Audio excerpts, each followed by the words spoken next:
അസ്സലാമു അലൈക്കും. ബിസ്മില്ല. അസ്സലാത്തു വസ്സലാമു അലാ അഷ്റഫിൽ മുർസലീൻ വഅല ആലിഹി വസഹ്ബിഹി അജ്മഈൻ. അമ്മാബാദ്.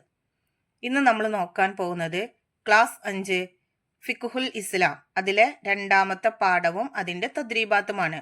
നിങ്ങൾക്ക് വീഡിയോ ഇഷ്ടപ്പെട്ട് കഴിഞ്ഞാൽ ചാനൽ ഒന്ന് സബ്സ്ക്രൈബ് ചെയ്യുക, ലൈക്ക് ചെയ്യുക. നിങ്ങളുടെ അഭിപ്രായങ്ങളും നിർദ്ദേശങ്ങളും കമൻറ്റിൽ അറിയിക്കുക. നമുക്ക് ആ പാഠം ഒന്ന് നോക്കാം. അദ്ദറസു സാനി, രണ്ടാമത്തെ പാഠം. ലാ യമസ്സുഹു ഇല്ലൽ മുതഹ്ഹറൂൻ. അപ്പൊ ഈ പാഠത്തിൽ എന്താണ് പഠിക്കുന്നത് അത് നമുക്കൊന്ന് നോക്കാം. ആയിഷ ഉണ്ടാക്കിയ ചാർട്ട് വളരെ നന്നായിട്ടുണ്ട്. ഇത് ക്ലാസ് റൂമിൽ തൂക്കിയിടണം. ഉസ്താദ് അവളെ അനുമോദിച്ചു. ബാറക്കല്ലാഹു ഫീഖ്. വിദ്യാർത്ഥികളെല്ലാവരും ചാർട്ടിലേക്ക് അത്ഭുതത്തോടെ നോക്കി. വിവിധ കളർ നൽകി കോളങ്ങളാക്കി തിരിച്ച് ഭംഗിയായി തയ്യാറാക്കിയിരിക്കുന്നു. അപ്പോൾ ആ ചാർട്ടിൽ എഴുതിയിട്ടുള്ള കാര്യങ്ങളാണ് നമ്മൾ താഴെ നോക്കുന്നത്. നോക്കൂ, ഒന്നാമത്തെ കോളം നമുക്ക് നോക്കാം. ചെറിയ അശുദ്ധിയുള്ളവർക്ക് ഹറാമാകുന്ന കാര്യങ്ങൾ. രണ്ടാമത്തെ കോളം ജനാബത്തുള്ളവർക്ക് ഹറാമാകുന്ന കാര്യങ്ങൾ. മൂന്നാമത്തെ കോളം ഹൈല് നിഫാസ് ഉള്ളവർക്ക് ഹറാമാകുന്ന കാര്യങ്ങൾ. ഇനി നമുക്ക് ഓരോന്നും നോക്കാം. ചെറിയ അശുദ്ധിയുള്ളവർക്ക് ഹറാമാകുന്ന കാര്യങ്ങൾ 6 കാര്യങ്ങൾ ഇവിടെ കൊടുത്തിട്ടുണ്ട്. നമുക്കതൊന്ന് നോക്കാം. 1 നിസ്കാരം, 2 തവാഫ്, 3 സുജൂദ്, 4 ജുമുഅ ഖുത്ബ, 5 മുസ്ഹഫ് തൊടൽ, 6 മുസ്ഹഫ് എടുക്കൽ. ഇനി രണ്ടാമത്തെ കോളം നോക്കൂ.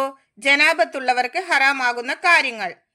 1 നിസ്കാരം, 2 തവാഫ്, 3 സുജൂദ്, 4 ജുമുഅ ഖുത്ബ, 5 മുസ്ഹഫ് തൊടൽ, 6 മുസ്ഹഫ് എടുക്കൽ, 7 ഖുർആൻ പാരായണം, 8 മസ്ജിദിൽ നിലകൊള്ളുക.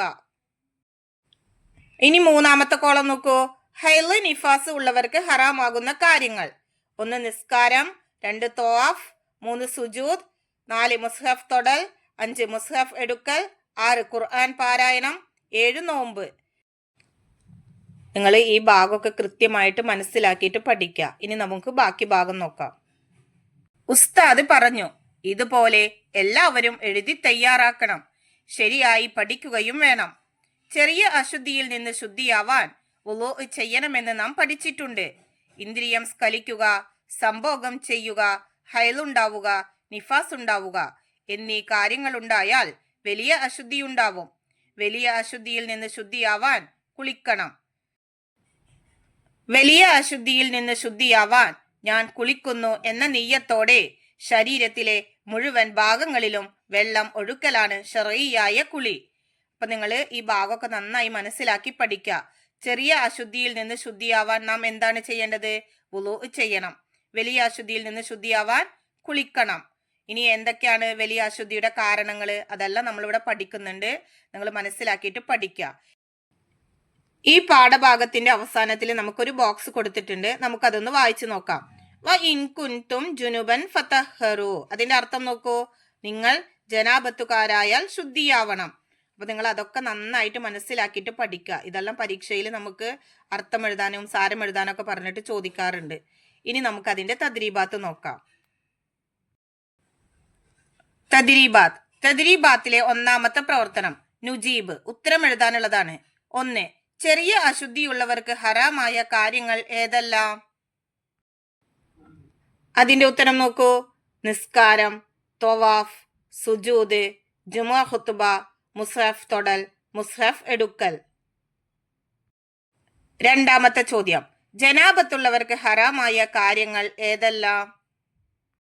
അതിന്റെ ഉത്തരം 1 നിസ്കാരം, 2 തവാഫ്, 3 സുജൂദ്, 4 ജുമുഅ ഖുത്ബ, 5 മുസ്ഹഫ് തൊടൽ, 6 മുസ്ഹഫ് എടുക്കൽ, 7 ഖുർആൻ പാരായണം, 8 മസ്ജിദിൽ നിലകൊള്ളുക.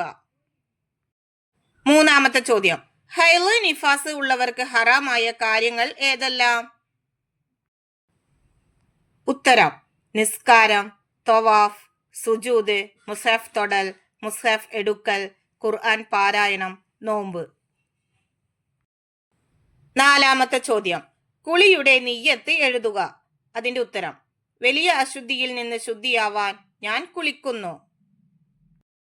അഞ്ചാമത്തെ ചോദ്യം, കുളിക്കുമ്പോൾ എവിടെയെല്ലാം വെള്ളം ഒഴുക്കണം? അതിന്റെ ഉത്തരം ശരീരത്തിലെ മുഴുവൻ ഭാഗങ്ങളിലും വെള്ളം ഒഴുക്കണം. ആറാമത്തെ ചോദ്യം, ആരാണ് വലിയ അശുദ്ധിക്കാർ? അതിന്റെ ഉത്തരം കുളി നിർബന്ധമായവരാണ് വലിയ അശുദ്ധിക്കാർ. ഇന്ദ്രിയം സ്ഖലിക്കുക, സംഭോഗം ചെയ്യുക, ഹൈലുണ്ടാവുക, നിഫാസ് ഉണ്ടാവുക എന്നിവയിൽ ഒന്ന് ഉണ്ടായാൽ അവർ വലിയ അശുദ്ധിക്കാരാണ്. ഇനി നോക്കൂ തദ്രീബാത്തിലെ രണ്ടാമത്തെ പ്രവർത്തനം നക്തുബ്. ഇവിടെ കൊടുത്തിരിക്കുന്നത് അതുപോലെ എടുത്തിട്ട് അപ്പുറത്താ വരിയിൽ എഴുതാനുള്ളതാണ്. നോക്കൂ, അസ്സലാത്ത്, അത്തവാഫ്, അസ്സുജൂദ്, ഖുത്ബത്തുൽ ജുമുഅ, മസ്സുൽ മുസ്ഹഫ്, ഖിറാഅത്തുൽ ഖുർആൻ, അസ്സൗം, അൽ ജനാബ, അൽ മുക്സു ഫിൽ മസ്ജിദ്. അപ്പൊ ഇതെല്ലാം നിങ്ങൾ ഓരോ പ്രാവശ്യം അവിടെ എടുത്ത് എഴുതുക. ഇനി അടുത്ത പ്രവർത്തനം നോക്കൂ. തദ്രീബാത്തിലെ മൂന്നാമത്തെ പ്രവർത്തനം നസിൽ ചേരുംപടി ചേർക്കാനുള്ളതാണ്. 1. ചെറിയ അശുദ്ധിയുള്ളവർക്ക് ഹറാമാകും. 2. ജനാബത്തുള്ളവർക്ക് ഹറാമാകും. 3. ഹൈല് നിഫാസ് ഉള്ളവർക്ക് ഹറാമാകും. ഇപ്പുറത്ത് നോക്കൂ. എ. പള്ളിയിൽ താമസിക്കൽ. ബി. നോമ്പ്. സി. നിസ്കാരം. ഓരോന്നിനും ശരിയായിട്ടുള്ള ഓപ്ഷന്റെ ലെറ്റർ ആണ് നമ്മൾ ആ ബോക്സിൽ എഴുതേണ്ടത്. നോക്കൂ. 1. ചെറിയ അശുദ്ധിയുള്ളവർക്ക് ഹറാമാകും. അതിന് ശരിയായത് സി. നിസ്കാരം. 2. ജനാബത്തുള്ളവർക്ക് ഹറാമാകും. അതിന് ശരിയായത് എ. പള്ളിയിൽ താമസിക്കൽ. 3. ഹൈല് നിഫാസ് ഉള്ളവർക്ക് ഹറാമാകും. അതിന് ശരിയായത് ബി. നോമ്പ്. അപ്പൊ നിങ്ങൾ കറക്റ്റ് ആയിട്ട് അതവിടെ എടുത്ത് എഴുതുക. ഇതോട് കൂടിയിട്ട് ഈ പാഠത്തിന്റെ തദ്രീബാത്ത് വർക്കുകളൊക്കെ കഴിഞ്ഞു. നിങ്ങൾക്ക് ഈ വീഡിയോ ഉപകാരപ്പെടുമെന്ന് വിചാരിക്കുന്നു. ഇൻഷാ അല്ലാഹ് അടുത്തൊരു സബ്ജക്റ്റിൽ നമുക്ക് വീണ്ടും കാണാം. എല്ലാവർക്കും ഒരിക്കൽ കൂടി അസ്സലാമു അലൈക്കും വറഹ്മത്തുള്ളാഹി തആല വബറകാതുഹു.